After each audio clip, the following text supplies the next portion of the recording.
Hi guys. මගේ Thailand tour එකේ vlog එක තමයි අද ඔයාලට බලන්න තියෙන්නේ.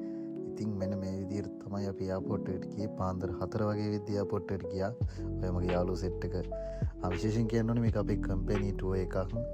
එතකොට අපි ඉස්සෙල්ලම ඩොලර් මාරු කරගස රුපියල් ඩොලර් වලට මාරු කරගත්තා.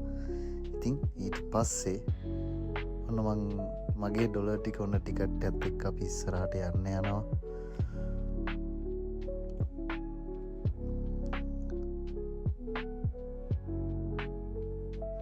නොහොම තමයි අපි කට්ටිය අපි කම්පැනියෙන් අපිට සිට්ටන බැංකොක් ටුව එක ගී ඔන්න විදියට ලොකු බස් එක්කින් අපි ගිහින්දාන ෆ්ලයිට් එක ගාවට ඔන්න අපි ෆ්ලයිට් එකින් ආසට පියාපණ්ඩ පටන් ගත්තා.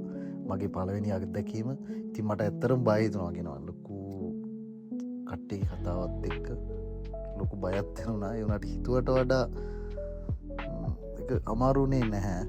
ඉතින් ඔන්න ඔය විදිහට තමයි ලංකාවේ අහසට ගියාම අපිට පල්ලෙහා පේන්නේ.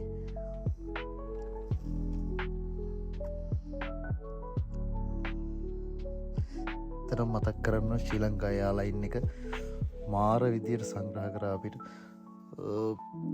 එයාලගේ මං හිතන්නේ ඒක අනිවාර්යෙන් තියෙන දෙයක්. හොඳ සංග්‍රහයක් හම්බුණා. ඔන්න ඔය විදිහට තමයි කොළඹ ලස්සනට පෙනුනේ. මගේ පළවෙනි අත්දැකීම හින්දා මට මාරම සතුටක් ලැබුණා මේකෙන්.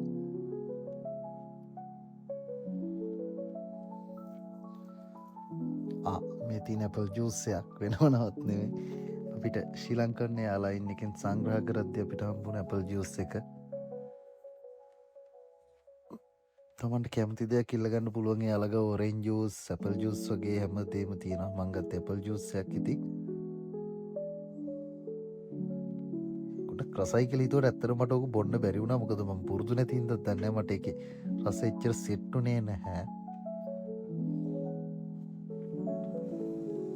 ඉතින් ඔය විදිහට තමයි අහසේ සුන්දරත්වය බලන ගමන් අපි ශ්‍රී ලංකන් එයාලයින් එකේ සංග්‍රහය භුක්ති විඳේ.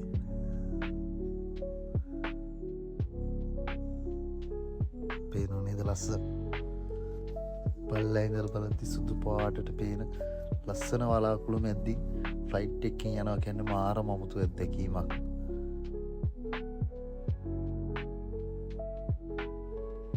වෙලාවකට උඩට ගන්නවා, වෙලාවකට පල්ලෙහාට කරනවා.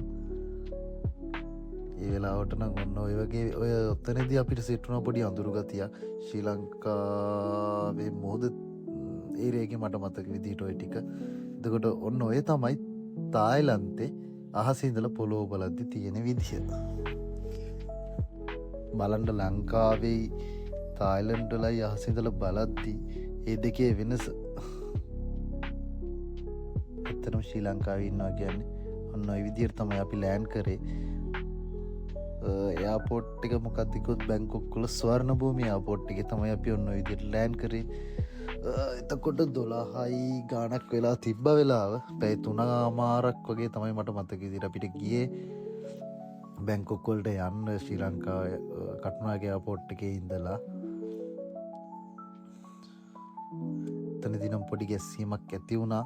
මොකද මට පුරුදුත් නැති හින්දා පළවෙනි අත්දැකීම. ඉතින් ඔන්න ඔය විදිහට තමයි ලස්සන්ට ප්ලේන් පාක් කරලා තියෙනවා හතර වටේට. හරි ලස්සන එයාපෝට් එකක්, ස්වර්ණ භූමි එයාපෝට් එක කියන්නේ බැංකොක් වල තියෙන මාරම නිදහස්. ඉතින් ඉස්සරහින් ෆ්ලයිට් එකෙන් එළියට ඇවිල්ලා ඉස්සරහට එයාපෝට් එක ඇතුළට යන අපේ කට්ටිය කමර්ෂල් ක්‍රීට් ෆැමිලි එකේ අය. මාරම එක්ස්පීරියන්ස් එකක් වුණා මේක. ඇත්තටම මට ජීවිතේටවත් හිතුවේ නෑ මට මේ වගේ chance එකක් හම්බෙයි කියලා. හැබැයි කම්පැනි ටුවර් එක නිසා මට ඒ chance එක හම්බුණා. වෙනත් රටකට යන්න, ෆ්ලයිට් එකක යන්න මාරම අත්දැකීමක්. මේක තමයි ස්වර්ණ භූමි එයාපෝට් එක.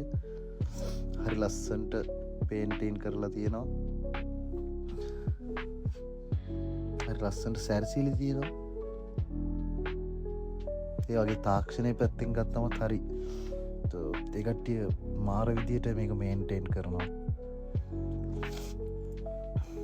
ලොකු කලව්ඩයක් හිටියත් නෑ මාරම නිදහස යාපෝට්ටයක් ඇත්තරම කටුනායක යාපෝට් ඇත්තක ඔලෝ මේ යාපෝට් එක ඇත්තර මාර නිදහසේ ගැන අපේ වැඩටික හරි පිළිවලට කරගෙන ෂෝ ලස්සන්ට ඉස්සරට යන්න පුළුවන්.